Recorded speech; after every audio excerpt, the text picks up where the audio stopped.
Dear friends, welcome in our channel. इस video में हम सीखने वाले हैं class 12 subject chemistry unit number 3 का सेकेंड पार्ट। इससे पहले हम फर्स्ट पार्ट देख चुके हैं। उसमें हमने सीखा था इलेक्ट्रोलाइट्स क्या होते हैं, वीक एंड स्ट्रॉन्ग इलेक्ट्रोलाइट्स के बीच में डिफरेंस देखा था, ओम्स का लॉ देखा था, रेजिस्टेंस क्या होता है, स्पेसिफिक रेजिस्टेंस क्या है, इलेक्ट्रोलाइटिक कंडक्टिविटी क्या है और मोलर कंडक्टिविटी क्या है। ये सारे टॉपिक्स उसमें हमने डिस्कस किए थे। अभी तक अगर आपने वो वाला पार्ट नहीं देखा है तो पहले उसे देखें और उसके बाद ही ये वाला पार्ट आपको देखना है, ताकि आगे के टॉपिक आपको इजीली समझ में आ सके। तो यहाँ पर हम देखने वाले हैं first topic, metallic conductivity and electrolytic conductivity में डिफरेंस। तो मेटेलिक कंडक्टिविटी क्या है, इससे पहले भी हम कई बार कंडक्टर्स पढ़ चुके हैं। तो जो मेटल होती है और मेटल के द्वारा जो भी कंडक्टिविटी शो की जाती है उसे हम कहते हैं मेटेलिक कंडक्टिविटी। ठीक है, ऐसे ही जो इलेक्ट्रोलाइटिक सॉल्यूशंस होते हैं इनके द्वारा जो भी कंडक्टिविटी शो की जाती है उसे हम कहते हैं इलेक्ट्रोलाइटिक कंडक्टिविटी। इलेक्ट्रोलाइट्स क्या होते हैं, अगर शॉर्ट में हम देखें तो इलेक्ट्रोलाइट्स ऐसे सब्सटेंस है जो सॉलिड स्टेट में तो इलेक्ट्रिसिटी के बेड कंडक्टर होते हैं, बट अगर इनको हम किसी लिक्विड में घोल दें और इनका सॉल्यूशन बना ले तो ये इलेक्ट्रिसिटी के गुड कंडक्टर्स हो जाते हैं। जैसे अगर NaCl हम सॉलिड स्टेट में लें और इसमें से हम इलेक्ट्रिसिटी अगर पास करवाना चाहे तो नहीं होगी, बट अगर इसको हम सॉल्यूशन स्टेट में ले लें तो यह Na+ ions and Cl- ions में टूट जाता है, और ये Na+ आयन और Cl- आयन जो है ये इलेक्ट्रिसिटी को फ्लो करवा देते हैं। यानी कि NaCl क्या है, एक टाइप का इलेक्ट्रोलाइट है। ठीक है, तो इसके द्वारा जो भी कंडक्टिविटी शो की जाएगी उसे हम कहेंगे इलेक्ट्रोलाइटिक कंडक्टिविटी। डिफरेंस का अगर हम फर्स्ट पॉइंट देखें तो इसमें क्या कहा है, electricity is conducted due to flow of electrons from higher potential to lower potential. यानी कि जो मेटेलिक कंडक्टर्स होते हैं इनमें जो फ्लो ऑफ इलेक्ट्रिसिटी होता है वो किसके कारण होता है, तो इलेक्ट्रॉन्स के कारण होता है। यानी कि इलेक्ट्रॉन्स मूवमेंट करते हैं, इसी कारण यहाँ पर इलेक्ट्रिसिटी का फ्लो होता है। अब इलेक्ट्रॉन कहाँ से कहाँ यानी किस साइड में फ्लो करते हैं, तो जहाँ पर इलेक्ट्रॉन्स का पोटेंशियल हाई होता है यानी कि कंसंट्रेशन हाई होता है वहाँ से ये लोअर कंसंट्रेशन की ओर मूवमेंट करते हैं। ठीक है, जबकि इलेक्ट्रोलाइटिक जो कंडक्टिविटी है वो किसके कारण होती है, तो इसमें जो आयंस होते हैं उनका मूवमेंट होता है, इस कारण से यहाँ पर इलेक्ट्रोलाइटिक कंडक्टिविटी होती है। नेक्स्ट पॉइंट देखें अगर हम, तो नेक्स्ट पॉइंट में कहा है there is no transfer of matter in this conductivity. जो मेटेलिक कंडक्टिविटी है इसमें जो मेटल का वायर हम लेते हैं वो अपने स्थान से दूसरे स्थान पर फ्लो नहीं करता। जो वायर है वो जहाँ पहले रहता है वहीं पर बना रहता है, यानी कि इसमें मैटर किसी टाइप से ट्रांसफ़र नहीं करता। जबकि इलेक्ट्रोलाइटिक जो कंडक्टिविटी है इसमें आयंस रहते हैं और आयंस एक स्थान से दूसरे स्थान पर जाते हैं, इसी कारण से यहाँ पर इलेक्ट्रिसिटी का फ्लो होता है। यानी कि यहाँ पर जो मैटर है वो ट्रांसफ़र करता है। ठीक है, थर्ड पॉइंट देखते हैं, the chemical properties of metal conductors are not change in this conductivity. जो मेटल होती है उसकी केमिकल प्रॉपर्टीज़ यहाँ पर चेंज नहीं होती है। जिस भी मेटल के वायर बने होते हैं स्टार्टिंग में वही मेटल लास्ट में भी रहती है, वो अपने आयंस में नहीं टूटती। जबकि यहाँ पर अगर हम इलेक्ट्रोलाइटिक कंडक्टर्स में देखें तो इसमें जो मेटल है वो अपने आयंस में टूट जाता है। जैसे पहले हमने NaCl लिया था तो वो वाटर में डिज़ोल्व करने पर Na+ ions and Cl- ions में वो टूट जाता है। यानी कि यहाँ पर जो मैटर है उसमें केमिकल चेंजेस होते हैं, जबकि मेटेलिक कंडक्टर में किसी भी टाइप के केमिकल चेंजेस नहीं होते। फोर्थ पॉइंट देखते हैं, इसका फोर्थ पॉइंट क्या दे रखा है इसमें, conductivity of metals increases on lowering the temperature. यानी कि यहाँ पर अगर हम टेम्परेचर लो करते हैं तो कंडक्टिविटी जो है वो हाई हो जाती है, किसमें, मेटेलिक कंडक्टर्स में। जबकि जो इलेक्ट्रोलाइटिक कंडक्टर्स है इनमें अगर हम टेम्परेचर को इंक्रीज करते हैं तो जो कंडक्टिविटी है वो वो भी इंक्रीज होती है। ठीक है, इसमें दोनों ही इंक्रीज होते हैं, टेम्परेचर इंक्रीज हो रहा है तो कंडक्टिविटी भी इंक्रीज होती है। क्यों इंक्रीज होती है? क्योंकि टेम्परेचर इंक्रीज कर दे अगर हम सॉल्यूशन का, तो जो प्लस आयन है एंड माइनस आयन है, इनका जो मूवमेंट है वो भी बढ़ जाता है। ठीक है, इसी कारण से यहाँ पर जो कंडक्टिविटी है वो भी इंक्रीज होती है। आगे इसमें कहा है यहाँ पर कि अगर हम मेटल का जो टेम्परेचर है वो एब्सोल्यूट जीरो कर दें, तो एब्सोल्यूट जीरो टेम्परेचर पर कुछ मेटल्स क्या करती है, सुपर कंडक्टिविटी शो करती है, यानी कि इनमें इलेक्ट्रिसिटी का जो फ्लो है वो बहुत ही अधिक होता है। नेक्स्ट टॉपिक है हमारा ऑक्सीडेशन एंड रिडक्शन। तो ऑक्सीडेशन रिएक्शंस क्या होती है देखते हैं। डेफिनेशन दी है यहाँ पर, loss of electrons of a substance is called oxidation reaction. अगर कोई सब्सटेंस अपने इलेक्ट्रॉन्स को रिमूव कर देता है तो यहाँ पर कहते हैं हम कि यहाँ पर कौन सी रिएक्शन हो रही है, ऑक्सीडेशन रिएक्शन हो रही है। जैसे यहाँ पर जो Zn यानी जिंक है, ये अपने 2 इलेक्ट्रॉन्स को रिमूव कर रहा है और Zn+2 में चेंज हो रहा है, यानी यहाँ पर कौन सी रिएक्शन है, तो यहाँ पर ऑक्सीडेशन रिएक्शन हो रही है। ऐसे सेकेंड है हमारे पास रिडक्शन रिएक्शन।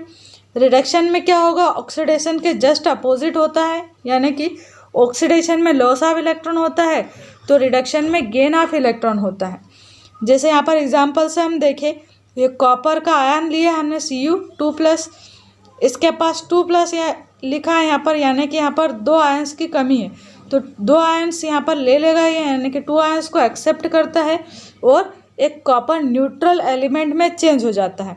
अब यहाँ पर ये जो कॉपर है वो किस स्टेट में है, तो न्यूट्रल स्टेट में है, यानी कि इस रिएक्शन में क्या हो रहा है, यहाँ पर गेन ऑफ इलेक्ट्रॉन हो रहा है, और गेन ऑफ इलेक्ट्रॉन को हम क्या कहते हैं, रिडक्शन रिएक्शन।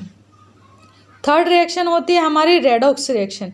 तो रेडॉक्स रिएक्शन क्या है, जब हम ऑक्सीडेशन और रिडक्शन रिएक्शन को मिक्स कर देते हैं तो हमारे पास आती है रेडॉक्स रिएक्शन, यानी ऐसी रिएक्शन जिसमें ऑक्सीडेशन भी होता हो और रिडक्शन भी होता है, यानी कि जिसमें लॉस ऑफ इलेक्ट्रॉन भी हो और गेन ऑफ इलेक्ट्रॉन भी हो, उसे हम कहेंगे रेडॉक्स रिएक्शन।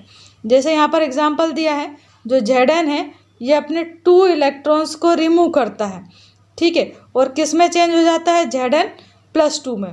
वहीं जो 2 इलेक्ट्रॉन ये रिमूव कर रहा है वो इलेक्ट्रॉन्स को कॉपर एक्सेप्ट कर लेता है और किस में चेंज हो जाता है, न्यूट्रल कॉपर में। यानी कि यहाँ पर क्या हो रहा है, गेन ऑफ इलेक्ट्रॉन, एक जगह लॉस ऑफ इलेक्ट्रॉन हो रहा है तो दूसरी जगह यहाँ पर गेन ऑफ इलेक्ट्रॉन हो रहा है, यानी कि यहाँ पर कौन सी रिएक्शन है, ये रेडॉक्स रिएक्शन है। नेक्स्ट टॉपिक है हमारा फैक्टर अफेक्टिंग इलेक्ट्रोलाइटिक कंडक्टिविटी, यानी कि इलेक्ट्रोलाइटिक कंडक्टिविटी को कौन कौन से फैक्टर्स अफेक्ट करते हैं ये पढ़ेंगे हम यहाँ पर। हमारा फर्स्ट फैक्टर है इसमें कंसंट्रेशन ऑफ आयंस। अगर हम सॉल्यूशन में आयंस का कंसंट्रेशन बढ़ा देते, प्लस आयन और माइनस आयन का कंसंट्रेशन अगर हम यहाँ पर सॉल्यूशन के अंदर बढ़ा देते हैं तो इलेक्ट्रोलाइटिक कंडक्टिविटी भी बढ़ जाती है। दूसरा है यहाँ पर आयनिक मोबिलिटी। आयनिक मोबिलिटी यानी कि अगर आयंस का मोमेंट बढ़ जाता है किसी भी कारण से तो यहाँ पर जो कंडक्टिविटी है वो भी बढ़ेगी, यानी इंक्रीज होगी। नेक्स्ट है फैक्टर यहाँ पर इंटर आयनिक अट्रैक्शन। इंटर आयनिक अट्रैक्शन मीन्स जब अपोजिट आयंस, जैसे मान लीजिए प्लस आयन है, ये सॉल्यूशन के माइनस आयन को अपनी ओर अगर अट्रैक्ट करता है या माइनस आयन प्लस आयन को अपनी ओर अट्रैक्ट करे तो ये आयंस एक दूसरे से मिलकर न्यूट्रल हो जाते हैं, ठीक है। और न्यूट्रल अगर हो जाएंगे ये तो ये फिर साल्ट का फॉर्मेशन करेंगे और ये जो साल्ट होते हैं वो इलेक्ट्रिक कंडक्टिविटी को शो नहीं करते। जैसे एग्जांपल के लिए किसी सॉल्यूशन में मान लीजिए Na+ आयंस प्रेजेंट है, Cl- आयन प्रेजेंट है, ठीक है। अगर ये एक दूसरे को अट्रैक्ट करते हैं तो ये अट्रैक्ट करके पास में आएंगे और क्या बना लेंगे, NaCl। NaCl क्या है, एक टाइप का साल्ट है और ये कैसा साल्ट है, न्यूट्रल है, ठीक है। जो भी साल्ट रहते हैं न्यूट्रल रहते हैं, तो न्यूट्रल होने के कारण इसमें आयंस का मूवमेंट तो होगा नहीं, और आयंस अगर मूवमेंट नहीं करेंगे तो इलेक्ट्रोलाइटिक कंडक्टिविटी भी शो नहीं करेंगे। नेक्स्ट है यहाँ पर solvation of ions. Solvation of ions करने पर क्या होता है, when solute ions are attracted by the polar molecules of solvent, solvation takes place means यहाँ पर क्या समझाया गया है, सपोज आपके पास एक सॉल्यूशन है, ठीक है, इसमें आपने और सॉल्वेंट यहाँ पर ऐड कर दिया है। क्या ऐड किया है यहाँ पर? सॉल्वेंट ऐड किया है, ठीक है। अगर आप और अधिक यहाँ पर सॉल्वेंट को ऐड करते हो तो जो सॉल्यूशन के आयंस थे, जैसे Na+ आयन और Cl- आयन, तो ये जो आपने ऊपर से सॉल्वेंट ऐड किया, इनके आयंस से ये आयंस जुड़ जाते हैं और फिर साल्ट का फॉर्मेशन कर लेते हैं। फिर यहाँ पर आयंस का मूवमेंट नहीं होगा, और आयंस का मूवमेंट नहीं होगा तो इलेक्ट्रोलाइटिक कंडक्टिविटी भी नहीं होगी, ठीक है। तो यानी कि हम अगर सॉल्वेशन करते हैं तो सॉल्वेशन करने पर जो इलेक्ट्रोलाइटिक कंडक्टिविटी है वो डिक्रीज होती है। सॉल्वेशन इंक्रीज करोगे तो कंडक्टिविटी डिक्रीज होगी। नेक्स्ट है विस्कोसिटी। विस्कोसिटी मीन्स होता है गाढ़ापन। अगर आपका जो सॉल्वेंट है उसको आप ज़्यादा विस्कस कर देते हो या फिर सॉल्यूशन को ज़्यादा ही गाढ़ा कर देते हो, तो अगर सॉल्यूशन गाढ़ा हो जाएगा तो यहाँ पर जो आयंस रहते हैं ये मूवमेंट नहीं कर पाएंगे, और अगर आयंस का मूवमेंट नहीं होगा, जैसे Na+ आयन है, Cl- आयन है, ये इधर उधर मूवमेंट नहीं करेंगे तो यहाँ पर इलेक्ट्रोलाइटिक कंडक्टिविटी भी ये शो नहीं करेंगे। जितना गाढ़ा सॉल्यूशन होगा उतना ही आयंस का मूवमेंट कम होगा, और अगर आयंस का मूवमेंट कम है तो इलेक्ट्रोलाइटिक जो कंडक्टिविटी है वो भी कम होगी। नेक्स्ट फैक्टर, लास्ट फैक्टर है हमारा टेम्परेचर। यानी कि सपोज आपके पास सॉल्यूशन है, ठीक है, इस सॉल्यूशन को अगर आप नीचे से हीट करते हो यानी टेम्परेचर देते हो, तो अगर टेम्परेचर देने पर क्या होता है, यहाँ पर जो आयंस है उनका मूवमेंट इधर उधर अधिक हो जाता है। जितना अधिक मूवमेंट होता है उतनी अधिक यहाँ पर इलेक्ट्रोलाइटिक कंडक्टिविटी होती है। यानी टेम्परेचर अगर हम इंक्रीज करेंगे तो जो कंडक्टिविटी है वो भी इंक्रीज होगी, ठीक। नेक्स्ट टॉपिक पढ़ते हैं अब हम यहाँ पर कोलरास लॉ। तो जो कोलरास नाम के साइंटिस्ट थे, इन्होंने एक लॉ दिया था और इन्हीं के नाम पर इसे हम बोलते हैं कोलरास का लॉ। यहाँ पर जो थ्योरी है वो आपने राइट करी है आपकी फेयर कॉपी में। इस थ्योरी को मैं रीड नहीं करूँगी, ये आप सेल्फ रीड कर लेना यहाँ पर, ठीक है।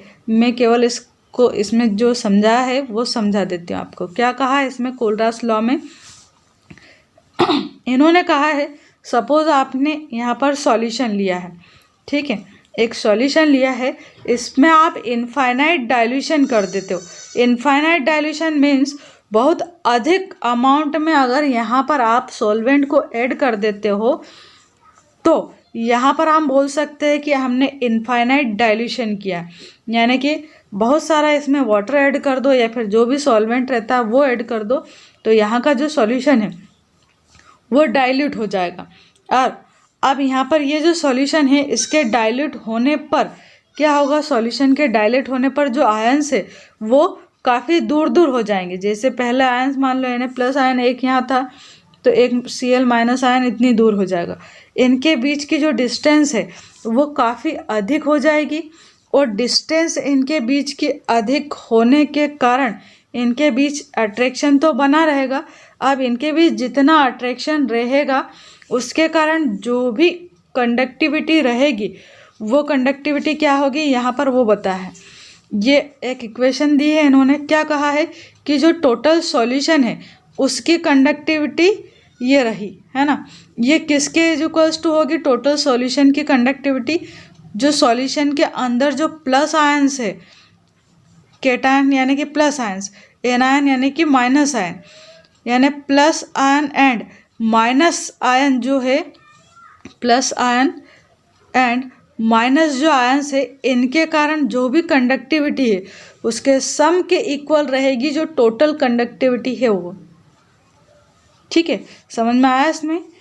एक बार फिर से देखते हैं क्या कहा है इसने, कि अगर हम किसी सॉल्यूशन में बहुत ज़्यादा उसका डाइल्यूशन कर देते हैं, बहुत सारा वाटर ऐड कर देते हैं, तो यहाँ पर जो कंडक्टिविटी होगी वो किसके इक्वल होगी, इस सॉल्यूशन की जो टोटल कंडक्टिविटी है वो किसके इक्वल होगी, तो यहाँ पर जो प्लस आयन से प्रेजेंट है और जो माइनस आयन से प्रेजेंट है इनकी जो टोटल कंडक्टिविटी होगी ना उसके सम के इक्वल रहेगी, ठीक है, यानी total conductivity is equals to sum of anion and cations, या आगे पीछे लिख सकते हैं, केटायन पहले लिख दो और एनायन बाद में लिख दो, यानी कि इनकी जो कंडक्टिविटी रहेगी एनायन और केटायन की, इनके सम के इक्वल रहेगी। तो बहुत सिंपल सी बात कही है। मान लीजिए यहाँ पर एक वैल्यू 10 है और इसको अगर हम दो पार्ट में तोड़ देते हैं, जैसे मान लीजिए 7 और 3 में मैंने इसको तोड़ दिया, ठीक है, तो ये 7 एंड जो 3 है इनको अगर हम प्लस करें तो हमारे पास जो टोटल वैल्यू है वही आती है। तो ऐसा ही यहाँ पर कहा है कि जो टोटल सॉल्यूशन की कंडक्टिविटी है वो केटायन एंड एनायन के सम के इज इक्वल्स टू होती है। इन दोनों के कारण जो भी कंडक्टिविटी रहेगी वो टोटल कंडक्टिविटी के इक्वल रहेगी। अब यहाँ पर देख लेते हैं हम, इसको हम बोलते हैं, ये इस टाइप से केप जैसे शेप में स्ट्रक्चर बनी ना, ऐसे हम बोलते हैं कैरेट। क्या पढ़ते हैं इसे हम? कैरेट पढ़ते हैं, कैरेट। और यहाँ पर इसके ऊपर लगा है इस टाइप से इनफाइनाइट, एम है यहाँ पर, यानी कि मोलर, एम मोल को रिप्रेजेंट कर रहा है। अब यहाँ पर ये जो कैरेट ए है और इनफाइनाइट लिखा है, इसको क्या बोलते हैं हम? आयनिक कंडक्टिविटी ऑफ एनायन। और यहाँ पर जो कैरेट सी और इनफाइनाइट लिखा है, इसको हम बोलेंगे आयनिक कंडक्टिविटी ऑफ केटायन, यानी कि केटायन के कारण जो आयनिक कंडक्टिविटी है वो क्या है? कैरेट सी इनफाइनाइट है। आगे देखते हैं क्या कहा है। ये जो कोलरास लॉ है इसकी एप्लीकेशंस पूछी जाती है एग्जाम में, 2 एप्लीकेशंस पूछी जाती है या 3 एप्लीकेशन पूछी जाती है। तो देखते हैं कौन कौन सी एप्लीकेशन है। फर्स्ट एप्लीकेशन है calculation of limiting molar conductivity for week electrolyte. जो वीक इलेक्ट्रोलाइट्स होते हैं इनकी हम लिमिटिंग मोलर कंडक्टिविटी को स्टडी कर सकते हैं, किसके हेल्प से? तो जो कोलरास लॉ है इसकी हेल्प से, ठीक है। ये जो एप्लीकेशंस है ये आपको याद करनी पड़ेगी, है ना। इसमें थोड़ा बहुत समझने जैसी चीज़ें हैं और बाकी रटने जैसी चीज़ें। तो क्या कहा है इन्होंने कि जो कोलरास लॉ है इसके द्वारा हम किसी वीक इलेक्ट्रोलाइट की जो लिमिटिंग मोलर कंडक्टिविटी है उसे स्टडी कर सकते हैं। दूसरी एप्लीकेशन है इसकी calculation of degree of ionization of weak electrolyte. जो वीक इलेक्ट्रोलाइट्स होते हैं इनके आयनाइजेशन की जो डिग्री है, यानी कि कितने अमाउंट में आयनाइज होते हैं, वो हम यहाँ पर स्टडी कर सकते हैं। किसकी हेल्प से? तो कोलरास लॉ की हेल्प से। थर्ड इसमें एप्लीकेशन दी है calculation of solubility of sparingly soluble salt. ऐसे साल्ट जो कि कठिनाई से घुलते हैं, यानी कि इजीली नहीं घुलते, उनकी सॉल्युबिलिटी को भी हम कैलकुलेट कर सकते हैं कोलरास लॉ की हेल्प से। लास्ट एप्लीकेशन है इसकी calculation of ionic product of water. जो वाटर है इसका जो भी आयनिक प्रोडक्ट निकलता है उसको भी हम कोलरास लॉ की हेल्प से स्टडी कर सकते हैं। तो ये था हमारे टॉपिक आज के। आई होप आपको अंडरस्टैंड हुए होंगे।